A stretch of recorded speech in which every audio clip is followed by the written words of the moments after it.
네, 성도 여러분, 지난 한 주간 평안하셨습니까? 네. 제가 지난주에 우리 이경남 목사님 떡잘 먹었습니다. 감사합니다. 그리고 우리 김감님, 신남선 우리 성도님 이렇게 만나뵈니까 너무 반갑습니다. 우리 장지일 장로님 가족분들 제가 지난주에 못 뵀는데 이렇게 뵈니까 너무 반갑습니다. 네.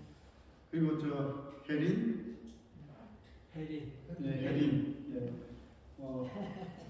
한국말이 어느 정도 되더라고요. 일단 nice to meet you. Welcome to 진교 오픈 소시. Thank you. 네, 늦었지만 우리 다 같이 이 새해 복 많이 받으세요라고 서로 인사 나눴습니다. 자, 새해 복 많이 받으십시오. 새해 복 많이 받으세요. 아, 이렇게 계셨네. 축하합니다. 네, 지금 되네요. 오케이, 됐습니다. 네, 사실 우리가 지난주 설명절을 보내면서 우리가 가족분들하고 음식도 나누고 또 인사도 나누고 해서 방금처럼 새해 복 많이 받으세요라는 그런 인사를 보냈을 겁니다. 그래서 그런 인사에는 서로가 정말 시작을 정말 새롭게 잘 하자라는 격려의 말이 포함되어 있었을 겁니다. 그런데 사실 새해를 시작하는 게 마음먹은 대로 그렇게 쉽지는 않은 것 같습니다. 달력도 바뀌고 그런데 내 마음은 여전히 이 제자리인 경우가 많이 있습니다. 왜 그런지 한번 질문을 던져봅니다. 사실 진짜 시작이라는 것은 마음을 바꾸는 데서가 아니라 내 마음의 기초를 다시 세우는 데서 오기 때문일 겁니다. 사실 저는 이게 지금 현재 목회자로서 이렇게 강단에 서 있지만은 아시는 분은 아시겠지만 대학교에서 공학을 가르치는 교수인 겁니다. 또 공학을 가르치면서 수학도 가르치고 있습니다. 그런데 요즘 학생들 지도하다 보면은 마음이 사실 상당히 무겁습니다. 혹시 이 단어 아십니까? 수포자. 수포자라는 단어 아시는 분? 수학을 포기한 자. 예. 수음 대견. 그거는 수포자고, 그건 수포자입니다. 이 뭐냐면 수학을 포기한 학생들 수포자라고 합니다. 네, 요즘 학생들은 줄여서 부르기 때문에. 네, 그래서 그런데 사실 마이크 잠깐 하우링이 생기네요. 아니면은 제가 그냥 손 마이크가 나가지. 일단 말씀을 해주세요. 근데 요즘 대학생 중에서도 이 기초 수학이 제대로 잡혀져 있지 않은 친구들이 상당히 많습니다. 중학교 때부터 수학을 포기하는 그런 어떤 학생들이 대부분입니다. 문제는 바로 이겁니다. 기초가 없으면은 다음 단계로 넘어갈 수가 없는 거죠. 특히 공학이라는 것은 수학이라는 기초 위에서 쌓아나가는 그런 학문인데 완전히 밑바닥이 비어 있으니까 아무리 좋은 전공 지식을 가르쳐도 이 아이들이 따라오지 못합니다. 진도는 나가야 되는데 아이들은 멍하니 앉아있고 또 억지로 끌고 가려니까 이 요즘 이 학생들도 잘 되지도 않고 그러니까 가르치는 사람도 배우는 사람도 그냥 지칩니다. 그러다 보니까 제가 공부를 해보니까 이 기초라는 것은 결코 그냥 뛰어넘을 수 있는 게 아니더라고요. 결국 기초를 건너뛰면 결국 그 다음부터 무너지는 거겠죠.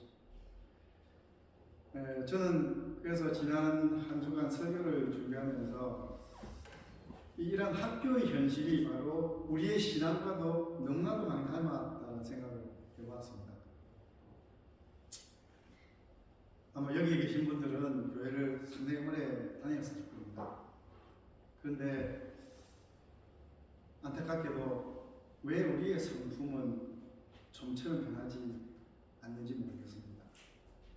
또 왜 우리 삶에서 그리스도의 향기가 잘 나지 않는지 모르겠습니다.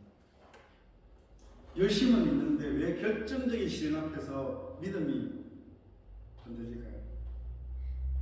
어쩌면 우리도 신앙의 기초를 건너뛰고 급히 달려오는 건 아닌지 모르겠습니다. 겉으로는 신앙의 길을 걷고 있는데 정작 발밑이 허공인 채로 달려오는 길인가? 라는 질문을 던져봅니다. 그래서 독일의 유명한 철학자 하이데거는 현대인의 상태를 이렇게 경고하고 있습니다. 현대인의 비극이라는 책에서 현대인의 뿌리내림은 가장 깊은 곳에서 위협하고 있다. 인간의 뿌리내림을 이야기하고 있습니다. 겉으로는 화려한 빌딩 속에서 살고 있고 또 스마트폰으로 전 세계와 소통하지만 정작 내 영혼이 발딛고 서야 할 마음의 고향, 뿌리는 흔들리고 있다는 의미겠지. 하이데거는 시인 헤벨의 말을 빌려서 우리의 존재를 또 이렇게 설명합니다. 우리는 좋든 싫든 뿌리를 통해 대지에서 솟아올라야만 꽃을 피우고 열매를 맺을 수 있는 식물과 같다. 성도 여러분, 이것이 바로 현대인의 비극이 아닌가 하는 생각이 듭니다. 나무가 뿌리를 잃어버렸는데 어떻게 꽃을 피우고 어떻게 향기를 낼 수가 있겠습니까?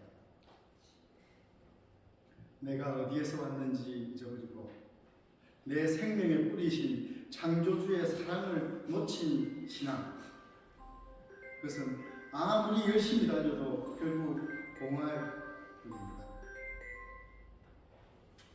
달리는데 그냥 제자리인 것입니다. 시작을 외치는데도 시작이 오지 않는 겁니다.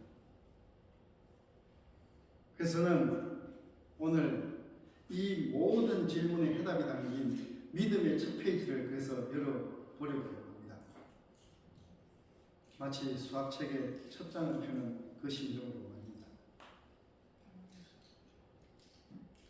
우리 신앙의 기초이자 흔들리지 않는 삶의 뿌리가 되는 말씀, 창세기 1장 1절, 하나님의 시작으로 저는 여러분들과 함께 이 말씀을 나누고자 합니다. 성도 여러분, 우리가 지금 마주한 이 첫 문장은 그냥 성경의 첫 줄자가 아닙니다. 첫 줄이 아닙니다. 세상이 어디에서 왔는지, 그리고 내가 어디에 서 있는지를 결정하는 가장 처음의 선언이었던 것입니다. 태초에 하나님이 천지를 창조하십니다. 너무나 잘 아는 말씀이십니다. 근데 이 문장이 선포되는 순간 우리 마음을 오래 붙잡아온 거짓말, 이 세상 사람들이 알고 있는 그런 거짓말 하나가 무너집니다. 그 거짓말이 무엇인 줄 아십니까? 바로 세상은 본래부터 잔인한 전쟁터라는 그런 그릇된 신화인 것입니다. 혹시 아시는지 모르겠지만은 창세기가 기록되던 그 시대에 고대 근동에서는 에누마야리시라는 그런 창조 이야기가 있습니다. 그 창조 이야기, 그것은 그들이 세상을 어떻게 이해했고 그들의 삶이 어떤 논리로 움직였는지를 보여주는 하나의 세계관인 것입니다. 그 신화는 이렇습니다. 신들의 세계에서 권력투쟁이 벌어지게 됩니다. 그런데 젊은 신 마르둑크라고 하죠. 그러니까 마르두크가 혼돈의 여신인 티아마트를 죽여버립니다. 그런데 그 티아마트의 몸을 두 조각을 찢어가지고 하나는 위로 던져서 하늘이 되고 하나는 밑으로 던져서 땅이 되었다고 그렇게 신앙을 전합니다.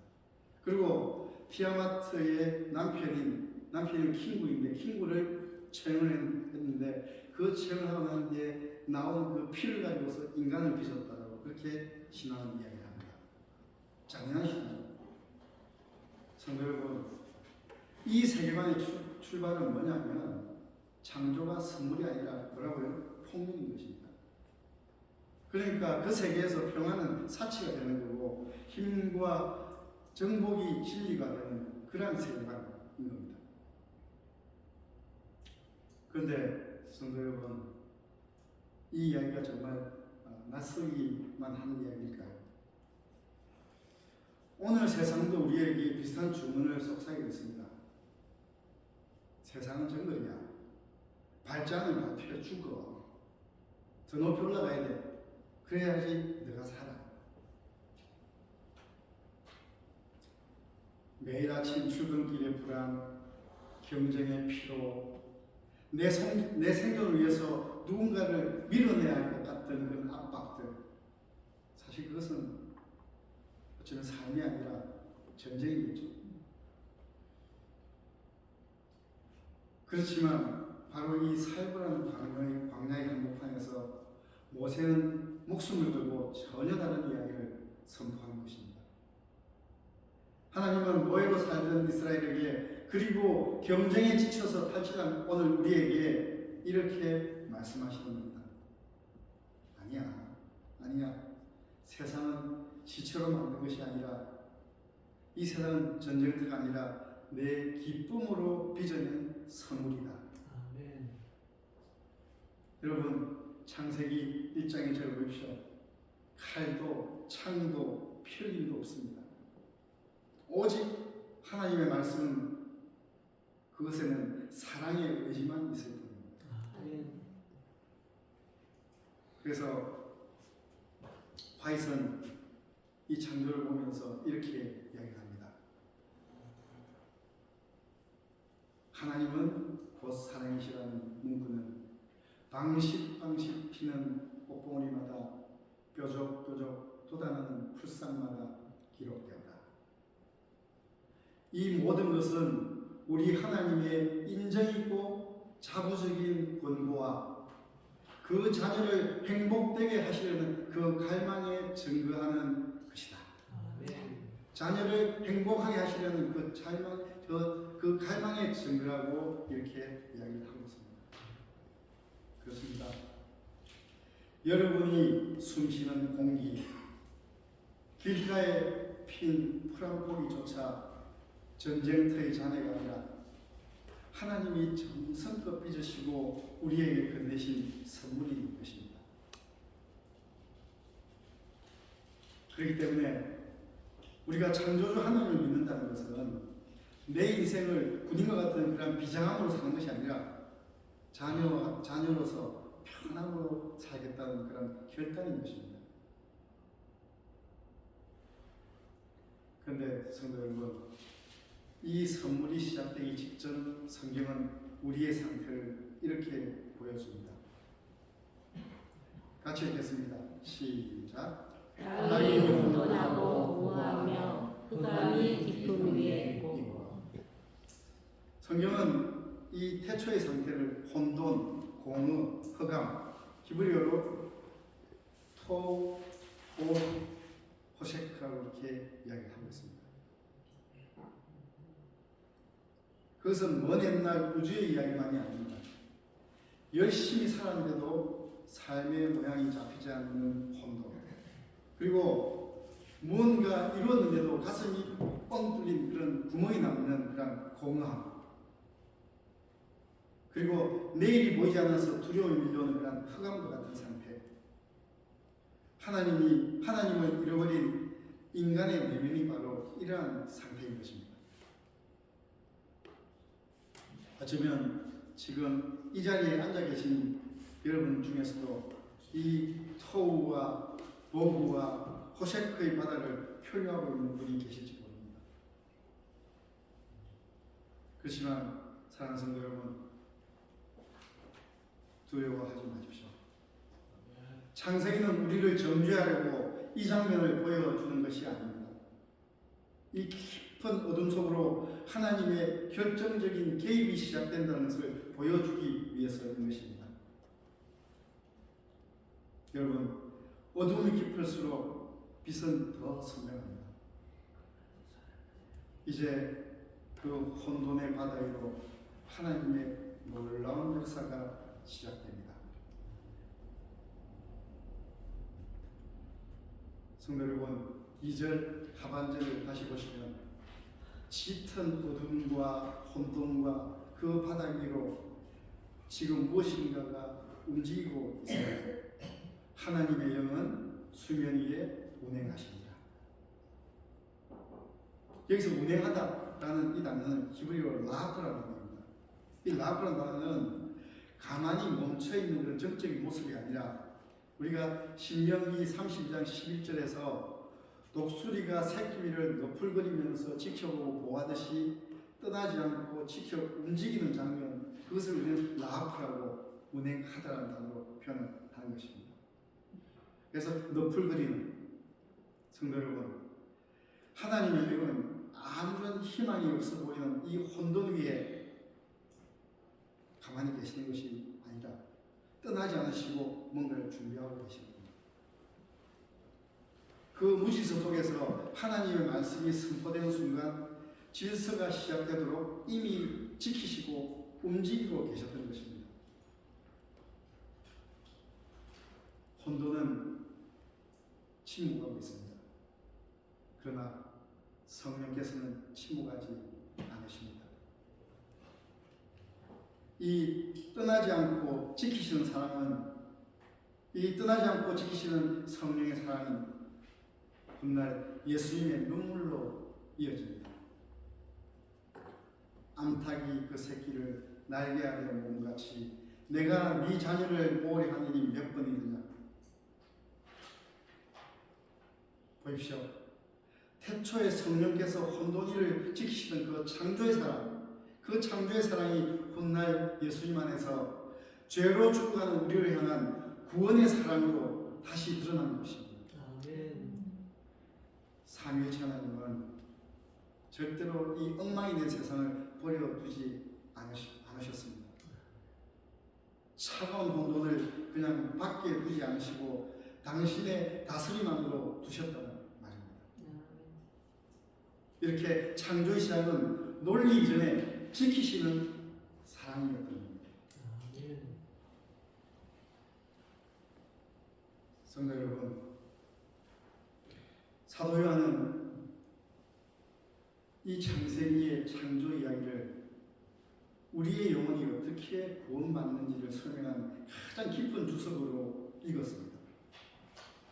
그래서 사도 바울은 요한복음에서 창조의 언어를 빌려가지고 우리의 인생이 어떻게 새로워질 수 있는지 그러한 내용들을 예수님이 니고데모에게 하신 말씀으로 풀어내고 있습니다. 요한복음 3장 5절의 말씀입니다. 사람이 뭐예요? 물과 성령으로 나지 아니하면 하나님 나라에 들어갈 수 없느니라. 이것을 현대 성경에서는 물과 성령으로 새롭게 나지 않으면, 거듭나지 않으면 하나님 나라에 들어갈 수 없다라고 이야기하고 있습니다. 태초의 시작이 물 위에 있는, 물 위로 운행하시는 성령이 계셨다면 그리스도 안에서의 새로운 시작은 역시 무엇으로? 물과 성령으로 빚어지는 재창조의 것입니다. 아멘. 태초에 온 우주를 만드신 그 창조의 능력이 오늘 여러분이라는 한 사람을 새롭게 빚어내기 위해서 여전히 일하시고 계신다는 사실입니다. 그렇습니다. 그렇기 때문에 진정한 변화는 그것을 그냥 바꾸는 결심이 아닙니다. 성령께서 내 인생의 혼돈 위에 다시 운행하시도록 내 마음을 온전히 내어드리는 일입니다. 아멘. 그리고 그 성령의 움직임 속에 마침내 침묵을 깨는 하나님의 첫 음성이 터져나옵니다. 3절의 말씀입니다. 하나님이 이르시되 빛이 있으라 하시니 빛이 있었고, 하나님이 이르시되, 이르시라는 말은 히브리어로 아마르라는 말입니다. 아마르라는 말인데 여기서 말하다, 명령하다, 즉 말씀하셨다는 뜻입니다. 그래서 하나님은 손으로 빚기 전에 먼저 말씀을 하신 겁니다.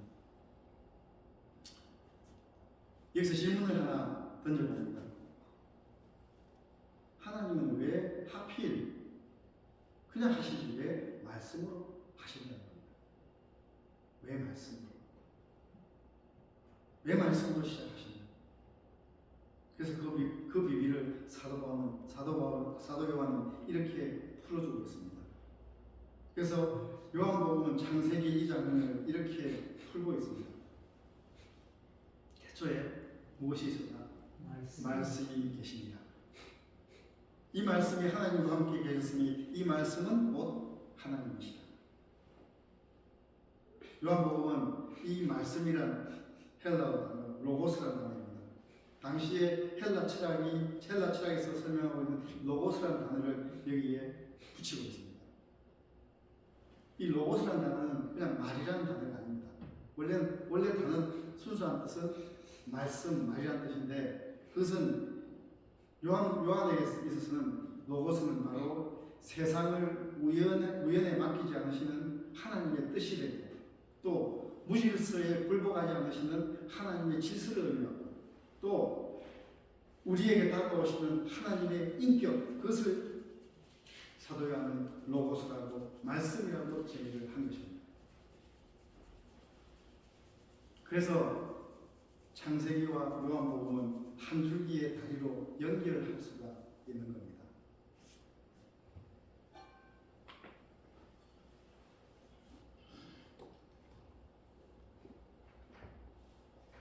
태초에 이르시되 빛이 있으라 하시니 빛이 있었고 요한복음은 태초에 말씀이 계시니라 이 생명은 사람들의 빛이라.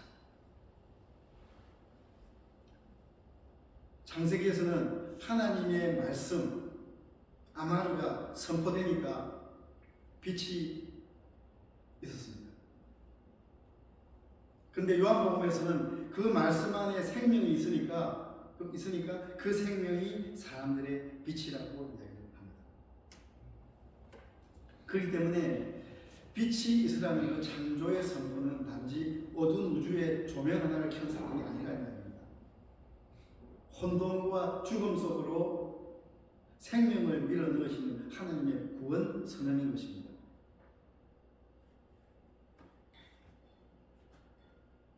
그리고 그 생명의 빛은 마침내 예수 그리스도 안에서 우리 가운데로 오셨습니다. 성도 여러분, 이 창조의 빛은 광야 성소에서 등불로 이어집니다. 레위기 24장 2절의 말씀입니다. 이스라엘 자손에게 명령하여 불을 켜게 하여 감람을 찢어낸 순결한 기름을 네게로 가져오게 하여 뭐라고 해? 계속해서 등잔불을 켜두지며 계속해서 등잔불을 켜라고 이야기를 하고 있습니다. 여러분, 광야의 성소는 캄캄합니다. 빛이 들어오지 않습니다. 그 어둠 속에서 등불은 하나님의 인재를 드러내는 표지였던 것입니다. 어둠을 밀어내는 빛, 죽음을 몰아내는 생명의 표지였던 것입니다. 그런데 사도 바울은 이렇게 이야기합니다. 너희는 너희가 하나님의 성전인 것과 하나님의 성령이 너희 안에 계시는 것을 알지 못하느냐. 하나님의 성령, 하나님의 성전, 하나님의 성령이 너희 안에 계시는 것을 알지 못하느냐. 그렇습니다. 이제는 건물이 아니라 우리가 하나님의 성전인 것입니다. 그렇다면 성소의 등불은 어디에 켜야 되겠습니까? 바로 우리 마음의 지성소입니다. 성전된 우리가 세상의 어둠에 삼켜지지 않는 길은 하나입니다. 내 마음의 깊은 곳에 말씀과 기도로 생명의 등불을 끄지 않는 것, 바로 그것입니다. 아멘.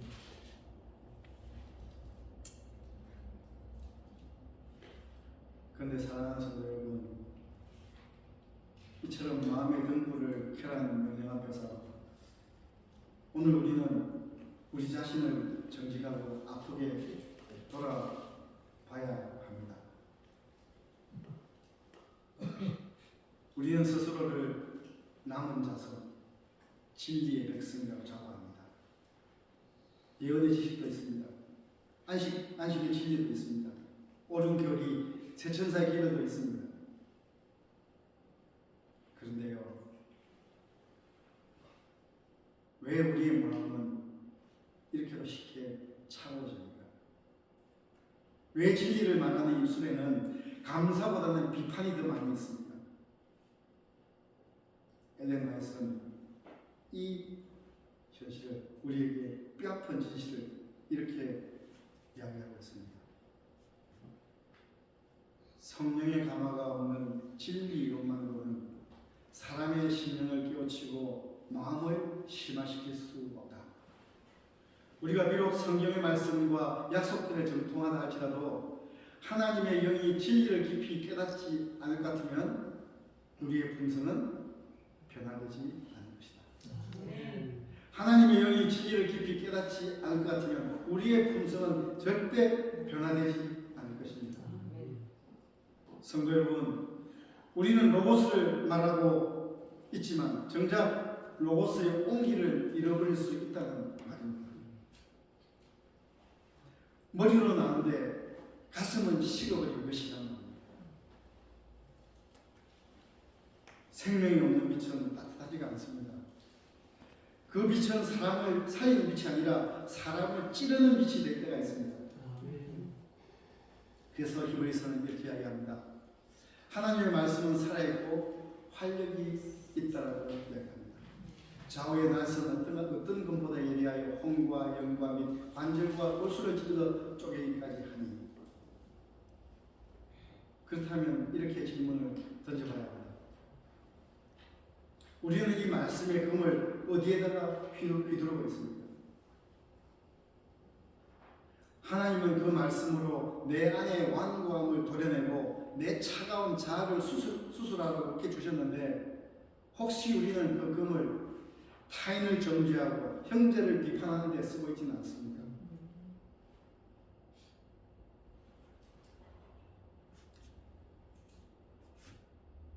성도 여러분, 저는 참으로 존경하는 한 분이 있습니다. 저는 이 대한민국의 최고의 지성이라고 이렇게 저는 제 스스로 생각하고 있습니다. 그 존경하는 돌아가신 신정복 선생님은 담론이라는 책에서 이렇게 말했습니다. 책의 제목은 담론 신정복의 마지막 강의라는 책의 제목입니다. 세상에서 가장 큰 먼 여행은 머리에서 가슴까지의 여행이라고 합니다. 하지만 또 하나의 먼 여행이 남아 있습니다. 가슴에서 어디까지요? 발까지의 여행입니다. 머리에서 가슴까지의 여행, 가슴에서 발까지의 여행, 그것이 신정복 선생님이 한 그런 여행입니다. 그렇습니다. 진리가 머리를 지나서 가슴에 떨어져서 우리 마음을 녹일 때 우리는 비로소 세상을 감동시키는 따뜻한 빛이 되는 겁니다. 그런데 성도 여러분, 은혜는 가슴에만 머물러서는 안 됩니다. 가슴을 적신 말씀이 우리의 발끝까지 내려가서 거룩한 행실로 표현할 때 하나님은 비로소 우리의 삶에 어둠과 구별되는 그런 거룩한 선을 긋기 시작합니다. 아멘. 말씀이 내 안에 어둠을 밀어내고 나의 발걸음을 바꿀 때 우리는 마침내 창조주 하나님 보시기에 좋았더라 하시는 그 질서로 걸어가게 될 것입니다. 아멘. 성도 여러분, 그 거룩한 구별은 결국 하나님께서 친히 행하시는 일입니다. 바로 4절의 말씀입니다. 빛과 어둠을 나누사. 이제 그 거룩한 구별의 현장으로 같이 가보도록 하겠습니다. 성도 여러분, 4절 보시면은 빛이 있으라 하시니 빛이 있었습니다. 그 다음에 하나님이 하신 첫 번째 행동이 뭐냐면 하나님이 빛과 어둠을 나누사라고 이야기를 하고 있습니다. 여기서 또 하나의 질문을 드립니다. 하나님은 왜 나누심으로 창조를 시작하셨는가요? 그 이유는 성경에서 한 단어로 말합니다. 나누사. 나누다라는 히브리어는 바달이라는 단어인데 구별하다, 분리하다 뜻입니다. 그러니까 창세기 1장에서 창조라고 하는 것은 무엇을 더 많이 만드는 게 아니라 바로 창조의 본질을 바로 구별하는 것입니다.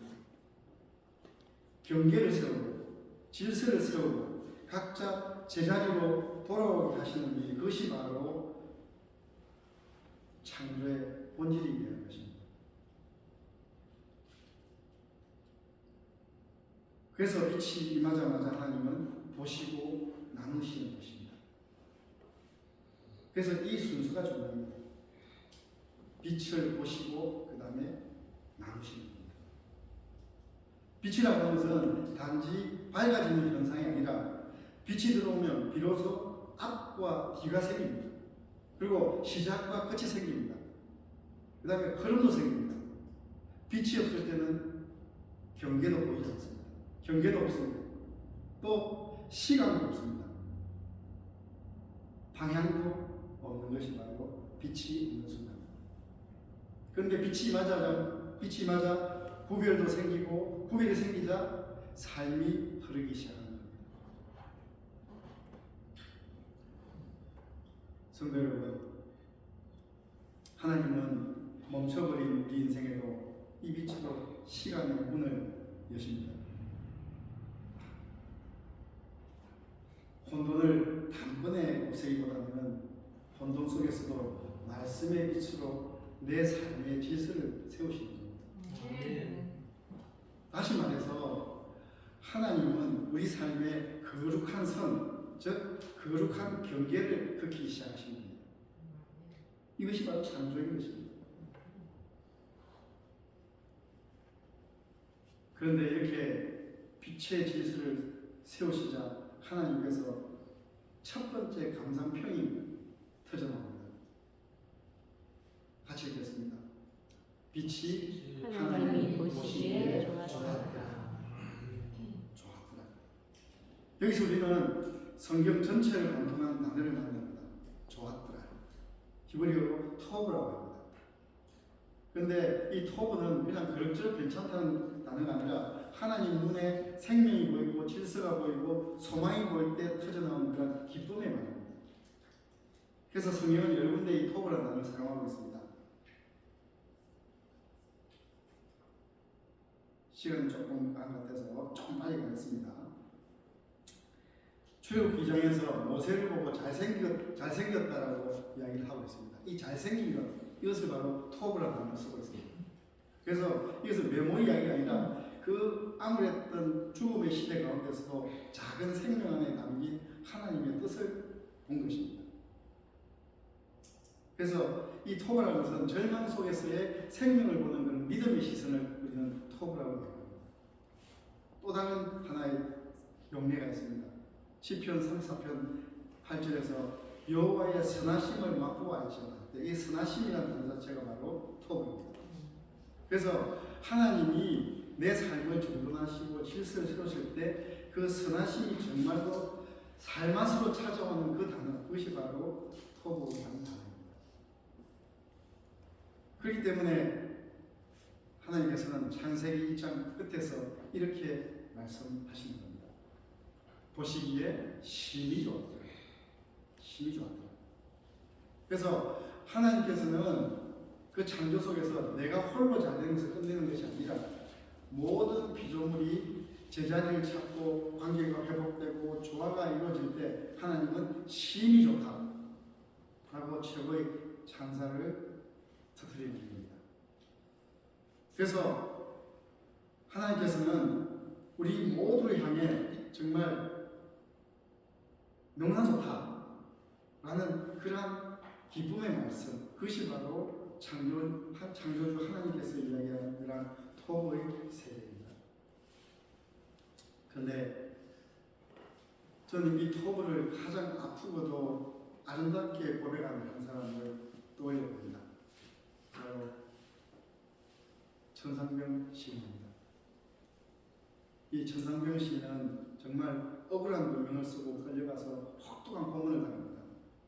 그리고 그 이후로는 가난과 아픔 속에서 살았습니다. 세상의 눈으로 보면은 그의 삶은 혼돈과 공허와 흑암처럼 보였을지도 모릅니다. 그런데 그의 인생의 끝자리에서 그는 삶을 이렇게 이야기했습니다. 아름다운 소품.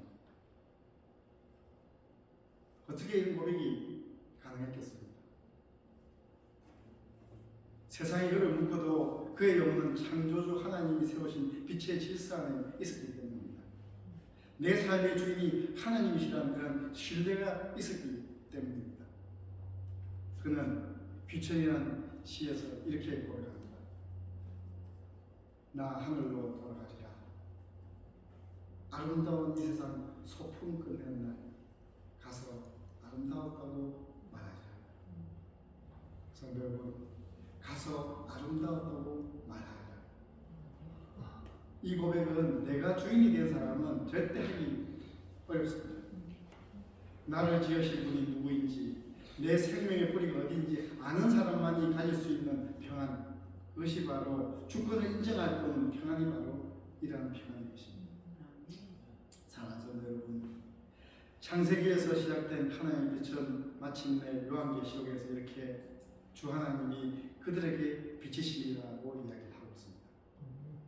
그래서 창세기의 빛과 나눔은 이렇게 바로 요한계시록의 영원한 빛을 향한 첫걸음이 되는 것입니다.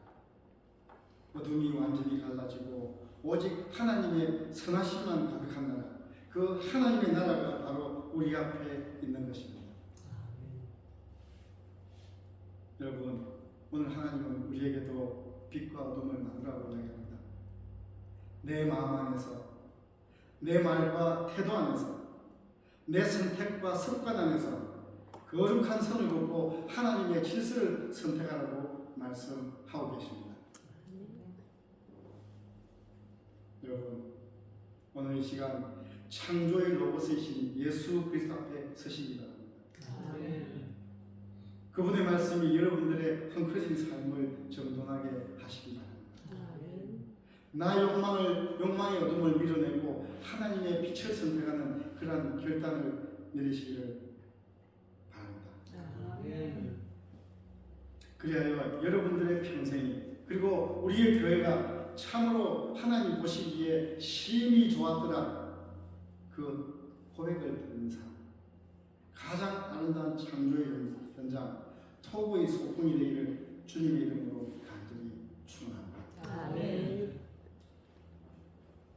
창세기의 혼돈과 어둠이 완전히 사라지고 하나님의 질서와 토부가 완성되는 그날, 엘렌 화이트는 그 장면을 이렇게 적고 있습니다. 대쟁투는 끝났다. 죄와 죄인들은 없어졌다. 생명과 빛과 환희가 만물을 창조하신 분에게서 끝없는 우주로 퍼져나간다. 가장 작은 원자로부터 가장 큰 세계 여기까지 만물은 조금도 없는 아름다움과 완전한 기쁨으로 하나님은 사랑이시라고 선포한다. 아멘. 이 영원한 사랑의 고백이 저와 여러분의 영원한 고백이 되고 노래가 되기를 소망합니다. 아멘.